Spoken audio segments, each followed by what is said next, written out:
Hello and welcome to this history tutorial on Elizabethan education. This is for Edexcel GCSE History Elizabethan England. Today we will cover the types of schools, who attended them, what the school day was like, and what impact did education have.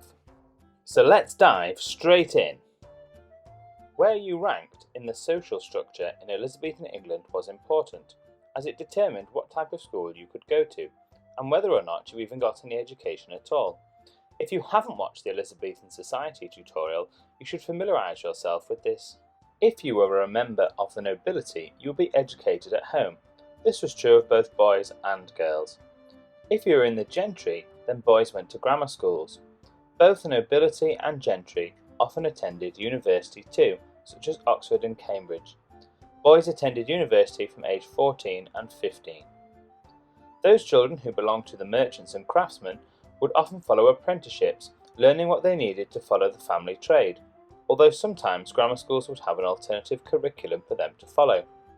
Those who were labourers or poor had no education. If you fell into this category, boys and girls would learn what they needed in order to contribute to the family's income.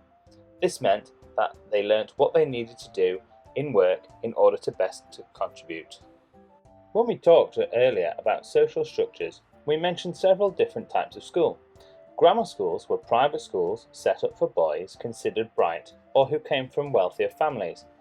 Girls could not attend. The school year was long, with holidays only at Christmas and Easter. School days were also long, often beginning at 6 in the morning and lasting for 10 hours. The curriculum was based on Latin, history, and philosophy, but there would also be time for archery, chess, wrestling, and running. Just like today, children would be punished if they did something wrong. Punishments in Elizabethan grammar schools included being kept in at break time, being expelled, corporal punishment including caning, and being on report or exclusion. Girls often did not go to school, but if they did, they would attend a dame school where they would get a basic education. They were called dame schools as they were run by a local educated woman. For most girls, education was focused on the home.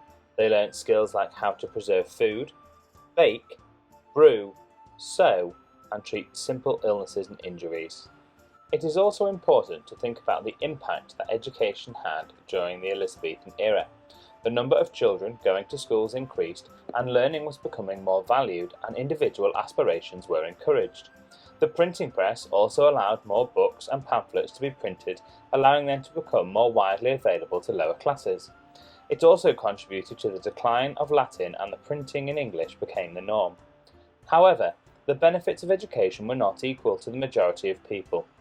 Education was a luxury, especially when they were worried about starvation, taxation, war, and disease.